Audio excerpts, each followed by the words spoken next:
is 6 million voters on a high and 4 million voters on the low. But so far, a week has gone, 7 days. They have only managed to register 825,000 people, 145. All right, the team has also said that 126,000 people, or there have been 126,926 cases of double registration, and they're currently working on that to ensure that there's a smooth running of the exercise that is set to end on the 14th of February. Remember, this update was meant to be given yesterday, but confusion marred the whole process, given that the new team led by Chairperson Wafula Chebukati got into office yesterday, so they have just finished giving the briefing. But let's go back there, just take a recap for you so as to listen to what Chairperson of the IEBC, Wafula Chebukati, said not too long ago.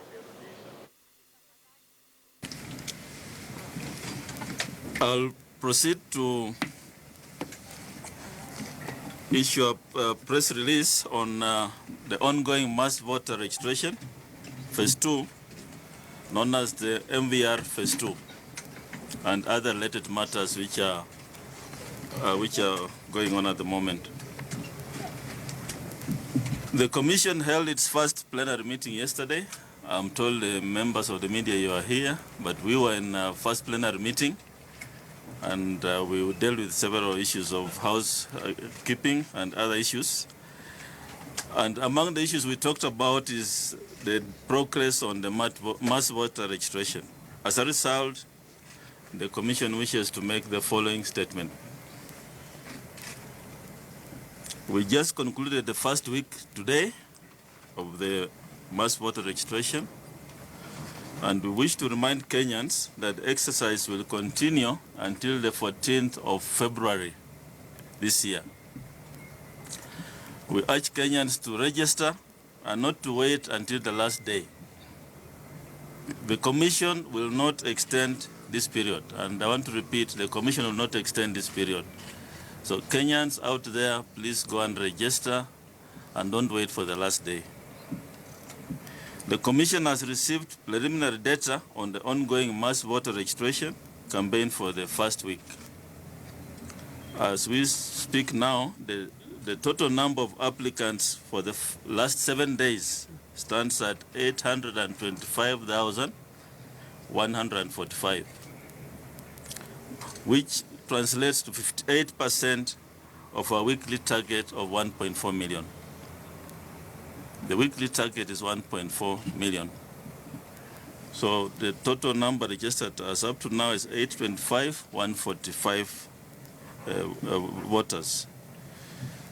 This, due to logistical constraints, the data does not include the returns from the following constituencies: Kilifi North, Kilifi South, Ganze, Turkana East, and Samburu West constituencies. The details of registration trends per county will be available to you. You'll get all that, those details of per each county. The CEO will arrange for that. Now, in this process of registration, there are a few challenges which we have encountered as a commission. One, the areas affected by drought.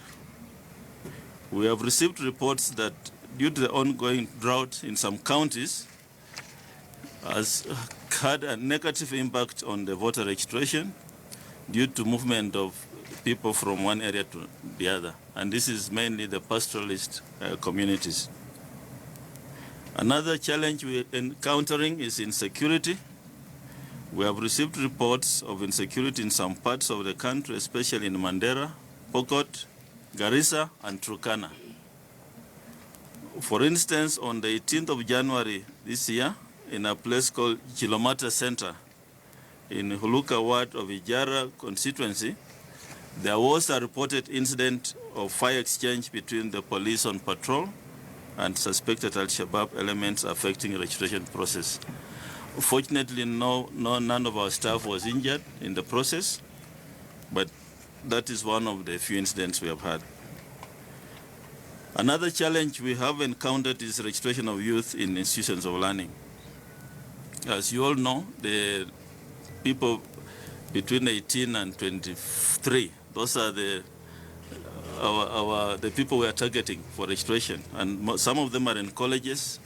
We are aware they're in colleges. They may not be able to go to their counties for registration at the moment. These are concerns which we have noted, and the Commission is exploring ways of dealing with it, together with the other challenges. And these ways of handling it may include use of mobile registration centers, but we are exploring the ways of handling it. One of the issues which has come up in the media and which the Commission must address is the issue of shared identification numbers in voter registration database. Analysis conducted by the Commission in January 2017 on the status of the register of voters shows that there are 128,926 records of shared registration documents, which includes identity card and passport numbers. This number, if you translate it in the whole number of registered voters, it only translates to 0.08% of the total number of voters in our database. That is the new chairperson of the IEBC, Wafula Chebukati, not too long ago giving an update on the voter registration process, an exercise that is set to end on the 14th of February. And it was just giving statistics of how the process has been, some of the challenges that the institution is encountering during this particular exercise. But at this point, let's now speak to our reporter, Murimi Mwangi, who attended that particular function for more updates. Murimi, good afternoon. The IEBC target is 6 million people. 1 week, they've only done about 825,000 people. Are they still confident of getting to their target by the end of the month-long exercise?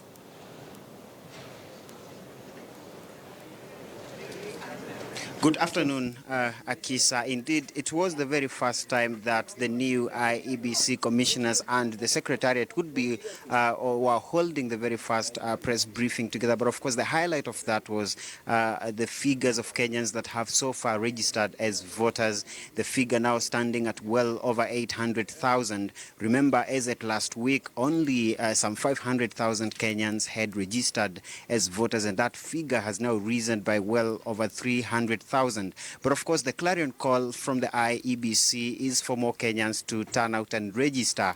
Remember, the initial target was some 4 million new voters to participate in the 2017 elections. But of course, the IEBC did say that they have not yet gotten that particular complaint from the opposition coalition CORD. Remember, CORD had said that there were reports of alleged use of NIS officials to register Kenyans or non-Kenyans in Uganda to vote in 2017, including reports of alleged transportation of BVR kits to Uganda. But from the IEBC here, they said that they have not yet gotten that information or any complaint to that effect. Akisa.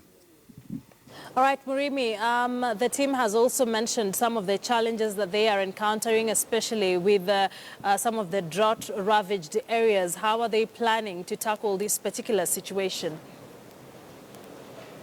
Well, that was one of the many challenges that they raised here, including what has been talked about, including cases of multiple use of ID card numbers to register as voters. And they are saying that the problem goes way into the National Bureau of Statistics with regard to the initial ID card numbers that had been given, as well as instances where some Kenyans have tried to register in multiple stations as voters, and they say that they are going to be working jointly with the National Bureau of Registration of Persons to ensure that they clear that as the voter registration exercise continues. But of course, besides that, there has been that challenge of registering Kenyans in areas that are facing drought.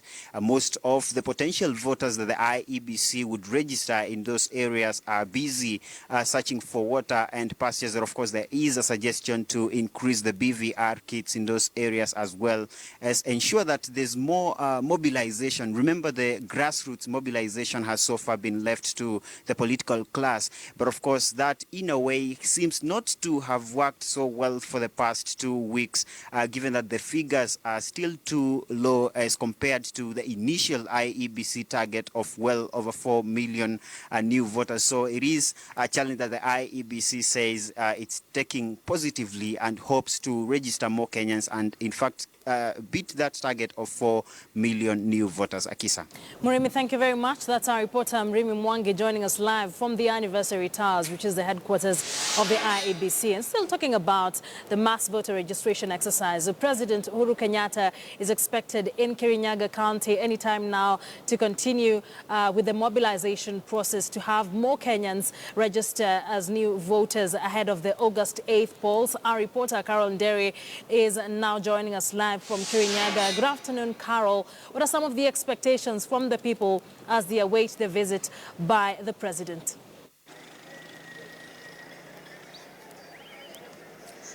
Good afternoon, Akisa. You're right, we're coming live to you from Kirinyaga County. Right now we are in Kutus Town. This is the area that hosts the county offices. The governor resides here, or rather his office is here. And President Uhuru Kenyatta, his itinerary has been quite packed. This morning he was in Garissa County, and it is from there where he's expected to land here in Kirinyaga County any moment. Now, we've been with him since Thursday, where he first started his mobilization exercise in Murang'a County, and from then the next day he flew to Isiolo. Perhaps if I can just mention some of the counties the President Uhuru Kenyatta has toured in his voter mobilization exercise. I'm talking about Murang'a, where he started off from, Isiolo County, Nyeri, where he's been more than once, Meru County, Samburu, Laikipia, Garissa, where he is this morning, and Kirinyaga, where he's expected. He's also visited Laikipia County. So here in Kirinyaga County particularly, the politics of this region, as you know, Akisa, quite heated. We have had Anne Waiguru, who has declared an interest in the gubernatorial seat. We also have Mother Karua. So residents will be waiting to see if these two will be given a chance to address the people who will have turned up during this particular tour. And of course, other leaders, whether they'll get a chance. What has been happening so far is that President Uhuru Kenyatta has mainly been, every stop that he's been making, he's the one who's been giving the address or reaching out to the residents, particularly the youth. And I think because of time, he has not been letting the local leaders and aspirants talk to the people, except perhaps during the last stops. I'm here with my colleague Job Weru from the Standard newspaper. He writes for the Standard. He has covered President Uhuru Kenyatta during this tour, 5-day tour so far. Thank you very much, Job Weru. You've covered President Uhuru Kenyatta, I think, during the Nyeri visit. What did you make of it during all the stops that he made? Well, what I think is that this is the first time since 2013, when President Kenyatta was elected, that he's spent a lot of time with the Mount Kenya region and adjacent areas. Right. At least we are going to, he's going to be around for a week, up to Thursday, that is. But one thing I noted is that he's very passionate about the youth. He's calling on them, he's appealing to them, even the local dialect, Kikuyu. Actually, in all the meetings that he attended, he was speaking in Kikuyu. And actually, he's going to an extent of even saying, Haki ya Mungu, Jeshi. You know, why you live in me? Yes, he's calling them Jeshi, that is the local word used to, to refer to the youth. But then, something else we have noted is that he's not even giving local leaders a chance to speak. Those who have spoken, they are very few, especially it's only like Nairobi Senator Mike Sonko and Kabogo who have spoken, the Kiambu governor. So for the others, it appears that this is purely a presidential tour. He doesn't want, he doesn't want to show as if he's siding with any of the local leaders. And actually, he's even saying it in his meetings that. He doesn't have any preferred candidate or aspirant, and this time is only meant, this period, his visit is only meant for sensitization, voter registration sensitization. Okay, Job Wero, for those who are asking why is he spending so much time in this region that would be perceived as his region in terms of it being a Jubilee stronghold, why is he spending so much time here? What do you make of it? Well, I think our leaders have been very vocal in claiming that there's no voter apathy in central Kenya. But one thing, and what the leaders know, is that central Kenya is the hub of the dreaded Bungiki. And most of these guys had to, dispose of the IDs, their voters' cards, because they never wanted to be arrested during that period. Is that a fact, or that's your deduction? Well, I'm heading to voter apathy. It's there, and it's real. And actually, I think that is why the president has had to retreat and spend more time around. Okay. Yes, and use all the means that he can, at least to appeal to them so that they can register as voters. Sure. All right.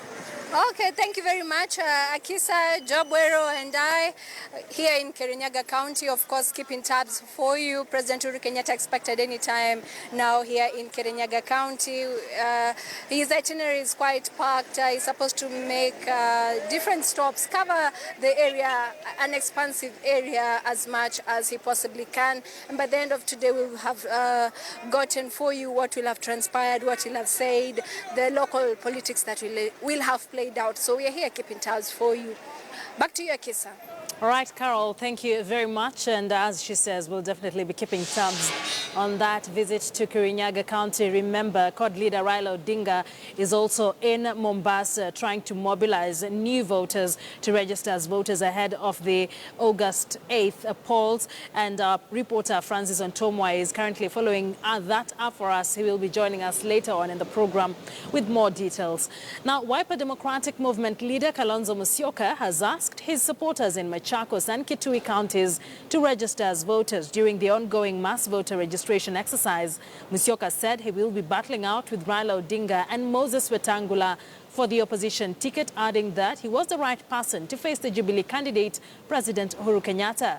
The Wiper leader said his presidency would be centered on bringing the country together and slaying the dragon of tribalism.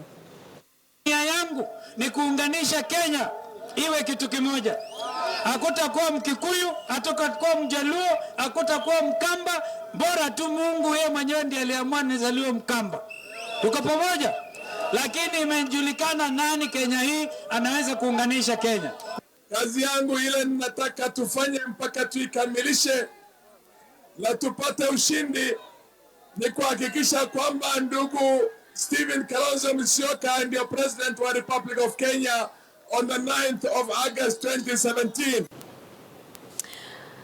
All right, Parliament resumes today to a very busy schedule, or a full in-tray, if you like. Let's now link up with our senior parliamentary reporter, Patrick Amimo, to give us details of some of the things that should be expected to come out of the August House as it resumes today. A very good afternoon to you, Patrick. What does the Parliament's or the National Assembly's in-tray look like as it resumes today?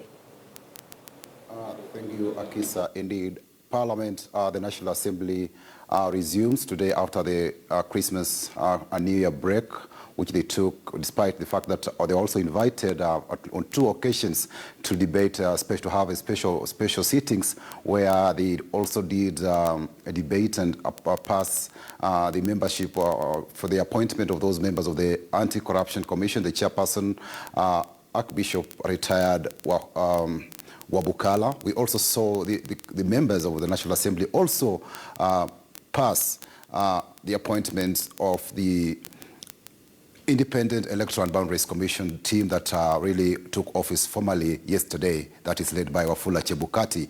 But this afternoon, as members resume their fifth and last session for this 11th Parliament, we see the first motion, the first agenda will be a motion for members to adopt the reconstituted House Business Committee that sets the agenda for Parliament. That motion will be moved by the leader of majority in the National Assembly, Aden Duale, to have the 29 members put in place so as to run the House agenda for the remaining session of the House, which is expected to go up till May thereabouts, or early May, the first week of May, to pave way for the general election. It is a busy period for the legislators, and we'll see at least we expect them to pass some other important legislation, something to do. The first agenda probably will be to do with the budgetary process. The appropriation bill has to be passed. We also have to see the members will pass the the revenue allocation bill. So those are some of those the money bills that will aid the budgetary process at both the national and county levels. They'll have to ensure that the process is already intact before maybe by April, so as to ensure that the smooth running of the other government activities over the year. Akisa? Patrick, thank you very much for that. That's our senior parliamentary reporter, Patrick Amimo, giving us the day's business for Parliament as it resumes today after the Christmas holiday. Now, the mass voter registration exercise enters day 8 today, with leaders rallying their supporters to register in large numbers ahead of the polls in August 8th. Opposition leader Raila Odinga is currently in a tour in Mombasa County, trying to get as many supporters as possible to register as new voters ahead of the polls. Let's cross over there right now. We understand he is currently addressing a rally, and just listen in. Sasa ndio sababu wamekuja hapa. Leo nimekuja kuzindua kirasmi usajili wa kura hapa. Na mimi nataka, manake mitambo ziko pale 3. Nikitoka hapa naenda Kilifi. Nikirudi jioni nataka nikute kama wamesajili leo watu 1,000 hapa. Hiyo ndio mtanionyesha kama mko tayari kwenda kwa vita. Manake vita tutapiga na silaha ambayo inaita kura. Na tunataka ikifika siku hiyo, ikifika saa 3 asubuhi, Jubilee wanaenda nyumbani tayari.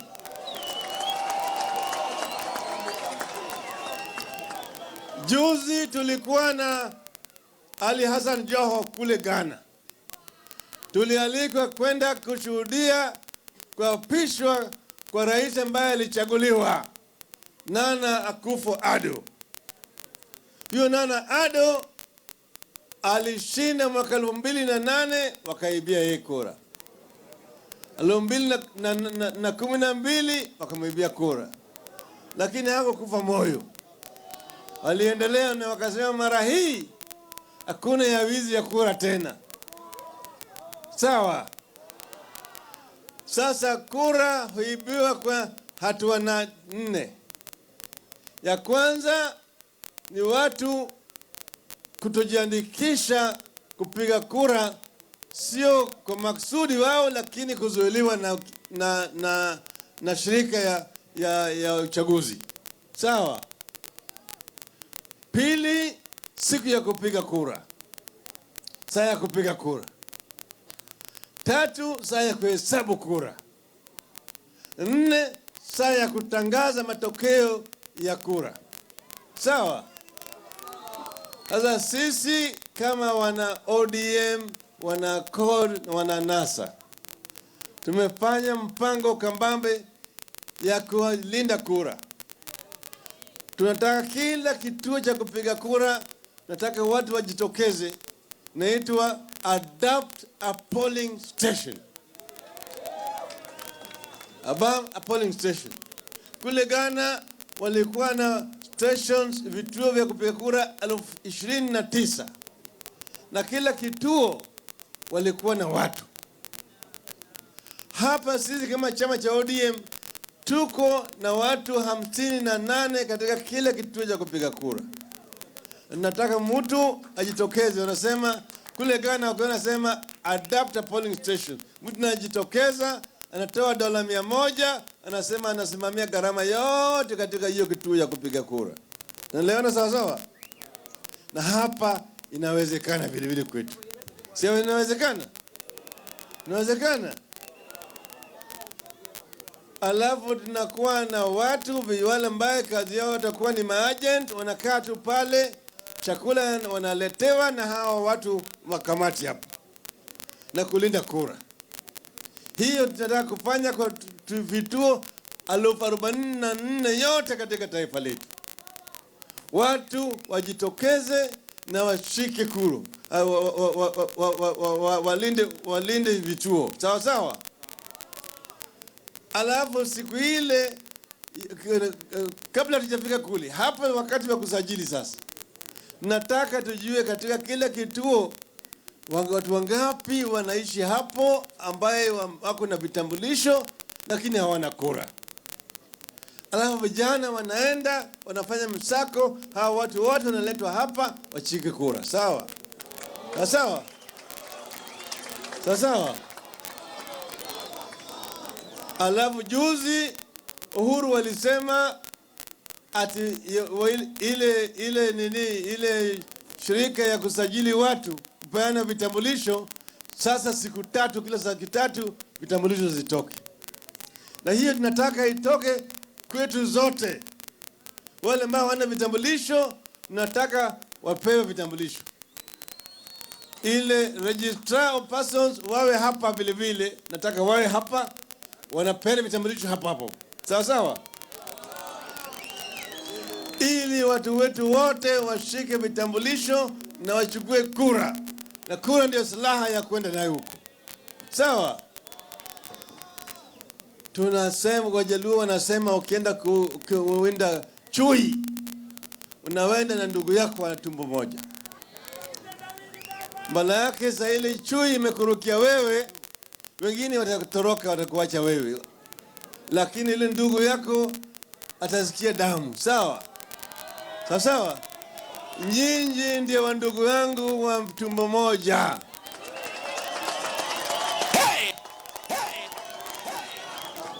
Kwa hiyo mimi naenda kuwinda chui na nyinyi. Sawa?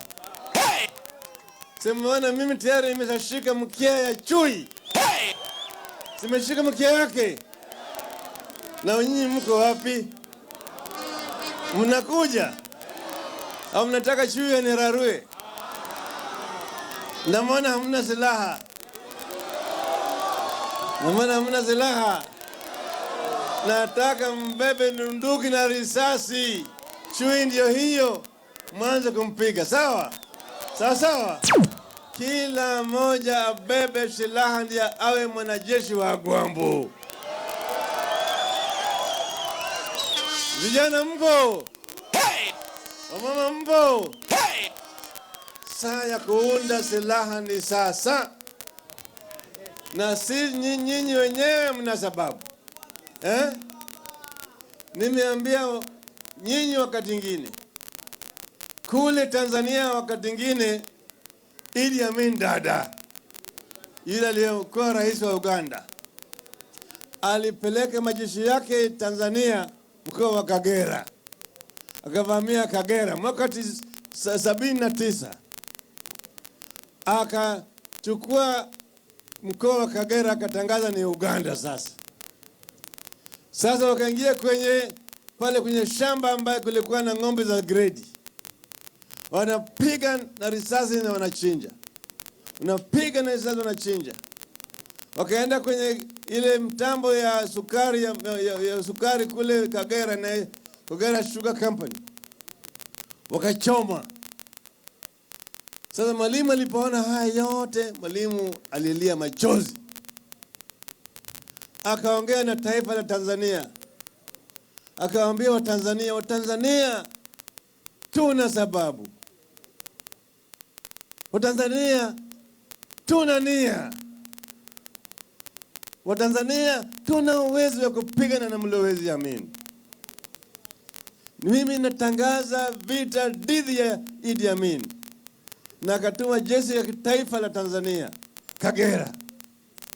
Wakapigana na wale wa Amin Dada. Wakamfukuza mpaka kule Mbarara. Wakawafuata Mbarara, wakakimbia mpaka Masaka. Wakasikia mpaka Kampala. Mpaka Jinja. All right, that is opposition leader Raila Odinga addressing supporters in Kilifi, urging them to go and register as voters, as a vote is the only weapon that will hound out the Jubilee government out of office come August 8th when Kenyans go to the poll. And definitely our reporter Francis Antomwa will be giving us more details about that address and his entire tour at the coast region as he seeks to rally supporters or to mobilize supporters to register as voters during this mass voter registration exercise. Now, at least 14 tons of rotten meat has been found dumped in Kamaki's area in Ruiru sub-county in Kiambu. The heaps of the meat bearing Chinese label were found close to a residential area. According to the Department of Environment and Natural Resources, the meat was found in several cartons. Officers from the county found the meat after residents of Kamaki's complained of filthy smell emanating from the decomposing meat. The Director of Environment, Andrew Kimani, told reporters that parts of the meat were intestines and private organs of a ruminant animal.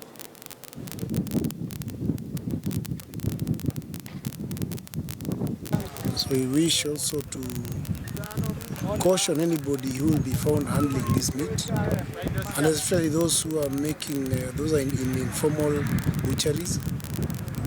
So it's good always to eat from fully licensed and premises that are well known by the authorities and are available for statutory inspections. Now, drought-stricken residents in Samburu County are set to benefit from a Kenya Meat Commission livestock offtake program worth 2.7 million shillings. The commission says it has bought 150 weak cows from the farmers at a cost of 18,000 shillings. However, herders from Samburu Central have complained that KMC bought the stock from brokers and not directly from the herders.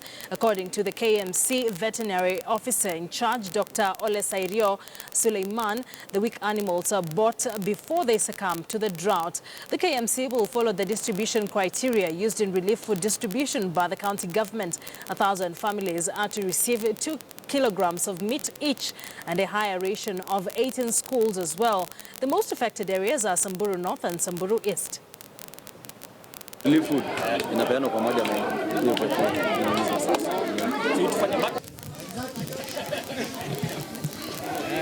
Yes, karo. hapo sasa.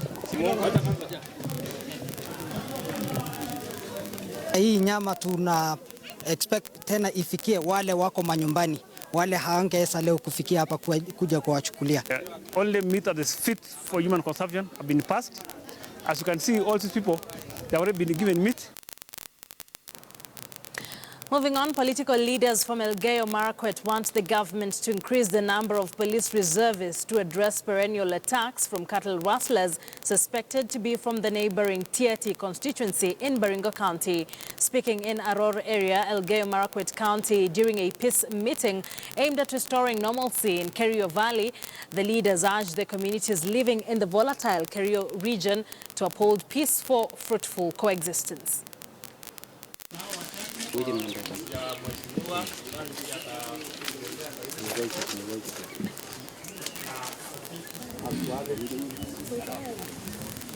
Haya, wapi ile nichagua kama inchajini? Fanya kazi hapa for a long time. Mambo ya KPR tumeleta 15. Mambo ya police station. Police station mpya inajengwa hapa. Inspector General of Police atakuja next month kukuja kufanya ground breaking ya hiyo police station.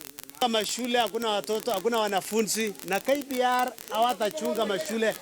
Tunataka KPR waende huko Kerio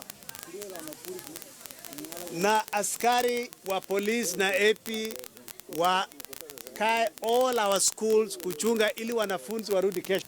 So hii ndio kitu moja serikali ningependa watie maanani kuangalia solution, permanent solution. Wakashoot watu wenye walikuwa wanachunga ng'ombe mpaka watu wakaaji wa hapa wakaenda kwa hiyo vita na wakafanya hiyo vita mpaka mtu mmoja akauawa na mifugo ikachukuliwa. Now, over 400 workers of Bake and Bite, a confectionery in Mombasa, have been rendered jobless after the company was transferred to a different management. The workers who were sacked after the company changed hands are now demanding for their 3-month salary. They have not been paid their dues since September, or beg your pardon, November last year, and notice of sacking given to them. The workers who visited KTN offices yesterday said they're helpless, not knowing where their previous employer is and who should clear their dues.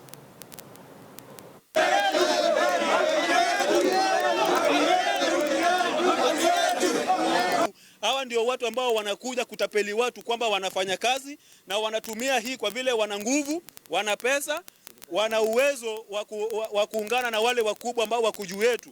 Sisi hatuna mwingine ambao tunategemea tu haki ndio itendeke kwa wafanyikazi, na tunaomba serikali ya kupitia Uhuru, Mheshimiwa Uhuru, His Excellency, ya kwamba wananchi wake wanateswa.